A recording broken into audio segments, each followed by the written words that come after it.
Chapter 1145 is finally here, and excuse my voice and all, I've been really sick in the past couple of days. So come on, let's not waste time, and let's get into the chapter. Gunko. Alright, hear me out.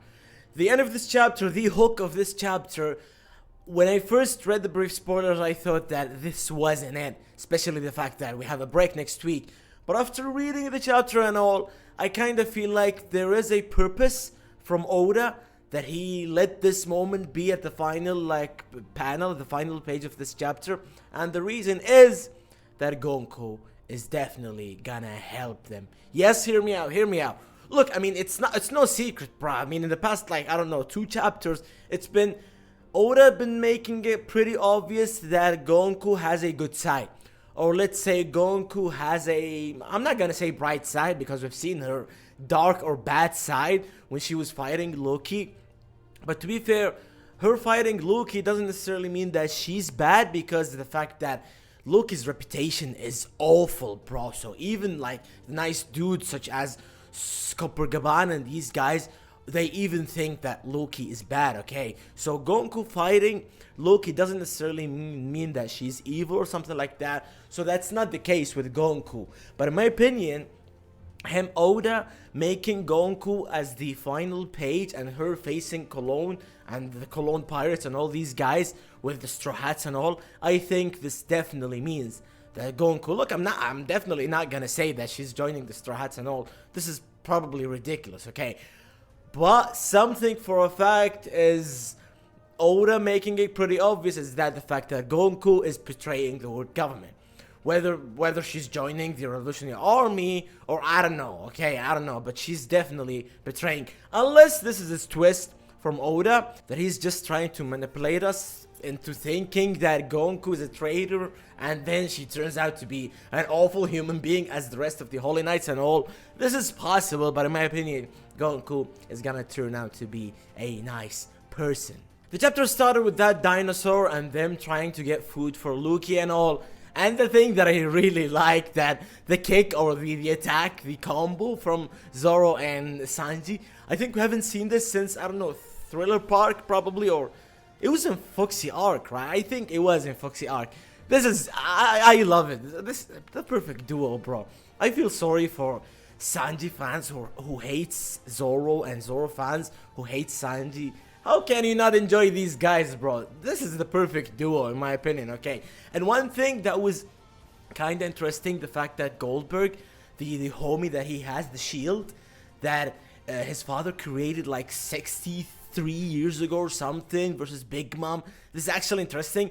It's probably, so his father, Goldberg's father, probably had the devil fruit. I don't know, this is possible, that Big Mom's devil fruit, because him creating that homie, the shield that can talk, or that shield that turned into a living thing. So this is actually interesting with the war that Big Mom had. And what's interesting to me after learning about Elbaf and all, where was Harold at that time when Big Mom was attacking these old Elbaf citizens and all?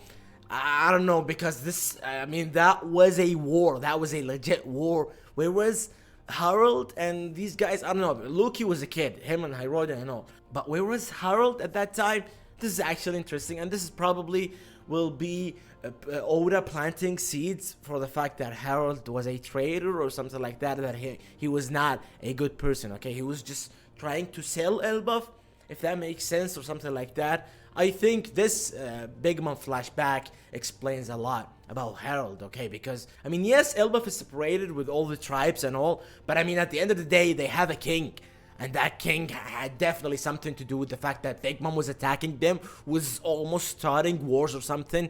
So where was he at that time? This is what I really want to know, okay? Loki finally explained everything happened with the Holy Knights and all, and Hiroden was doubting that he attacked them 8 years ago when he was sailing and in the seas and all. But he said, are you stupid, bro? Because if I had to, or if I did, I would have been a Holy Knight by then, okay? So this is actually interesting, because now we are building to the fact that Loki is slowly turning into a nice dude, in Luffy and these guys' perspective, in my opinion, because now you can build the trust between the brothers, like Loki and Hiroden, And then we can have like Luffy, and especially that when Luffy got mad because that food wasn't for him, and he's tried to stuff it to with Luffy and like eat, damn it, eat, and it was hot.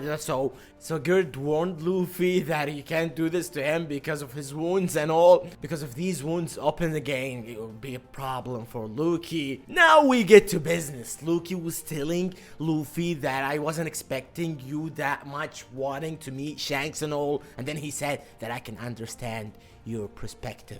I can understand your feelings because I had something similar to that. And then we go to the flashback of Luffy and Zebek. And this is really interesting because of so many things. First of all, Zebek was actually fighting a kid without even hesitating to the fact that he's a kid, bro. Why are you trying? Like, he was attacking him for real, bro. Yeah, he didn't kill him, but yeah, he would have done it. Like, if, you know, because Luffy was a kid at the end of the day. Because of him wanting to join the Rocks Pirates, Rocks just destroyed the shit out of Luffy. Okay, sorry. So this is actually interesting because Whitebeard then he was like screaming or telling Rocks, what were you doing, bro? He's just a kid, bro. Why were you like fighting him for real? So this tells you how Whitebeard was in that. In the Rocks Pirates, especially the fact that he told Kaido about him joining the Straw Hats, the Rocks Pirates and all. So Whitebeard was probably the right hand man of Rocks, if that makes sense, okay?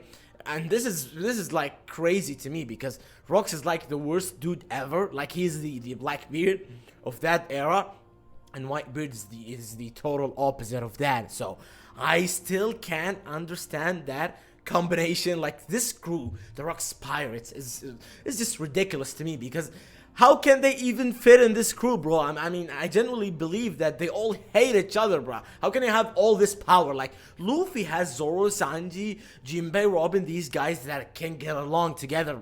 Like, ignore the gag and all with Sanji and Zoro, but I mean, having Rocks, Whitebeard, Kaido, Big Mom, Shiki, and who else?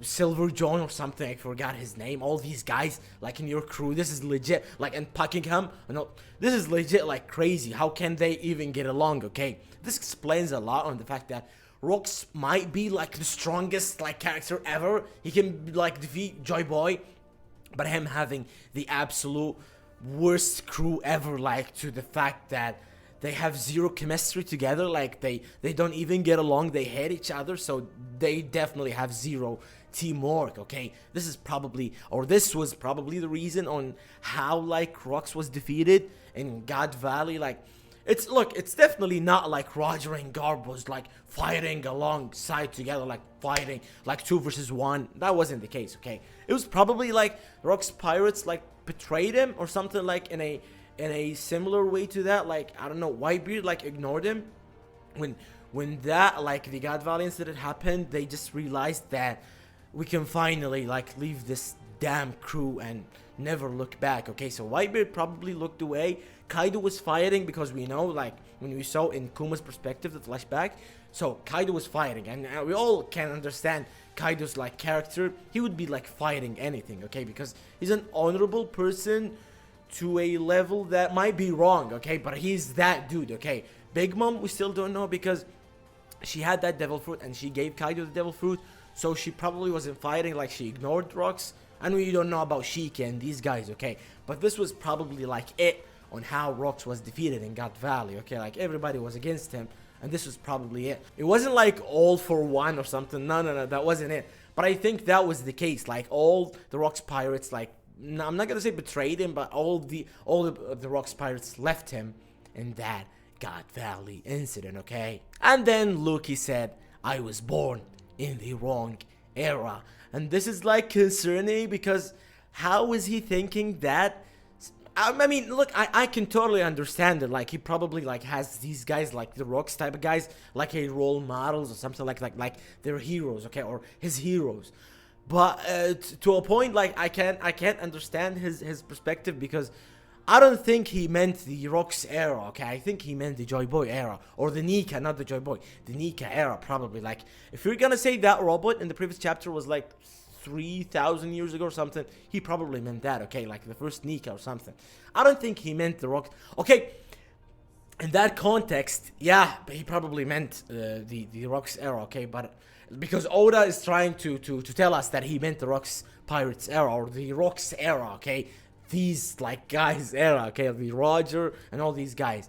But I think he meant otherwise, like the Nika era, in my opinion, okay? And we go to the Sun Realm as Coppergaban was here and fighting, and he fought that Loki dude, like the one of Killingham's like monsters and all. So this totally means what Coppergaban told the giants, that it depends on how you're thinking of these guys. Like Coppergaban said that the kids were thinking of Loki otherwise, or like they were like kind of underestimating his powers, or like they weren't totally right on how powerful he is, and that's why that Loki, that monster, wasn't as strong as Loki. So if what I understood is correct, that if you have the imagination and you can imagine how powerful a person is, like let's say for example, I can imagine how like Shanks powerful, okay, like I can understand how powerful Shanks is. Now killing him can turn it into reality, and we can have a guy who has the same power as Shanks. If this is legit, like if he can do that, like it depends on your imagination and all, because they were kids, like they definitely don't know how strong or how powerful Loki is. But if that's true, this is insane, bro. Like if, let's say for example, Luffy can imagine how strong Kaido is, right? Because he fought him for so long time. Now killing him can create a monster that has the same power as Kaido. If that's true, this is gonna be insane, okay? The Holy Knight's powers are so ridiculous that I've never seen in One Piece, bro. Like, yeah, I've seen guys like, I don't know, awakening their devil fruits and having incredible haki and all these, but I've never seen they really remind me of the Akatsuki, okay? The Holy Knights, they really remind me of the Akatsuki. And we move to the final part of this chapter, which is Gonku facing the Cologne Pirates and the other Straw Hats, which I got into at the beginning of this video. So I guess that's it, guys. Drop your thoughts on this video and what do you think of this chapter, not this video. And thank you, guys. I'm really sick, okay? So excuse me. Thank you, guys. Mwah. Like I said, write in the comments what you think of this chapter. I'm probably gonna give it 8 to 8.5 out of 10. Thank you, guys. Mwah.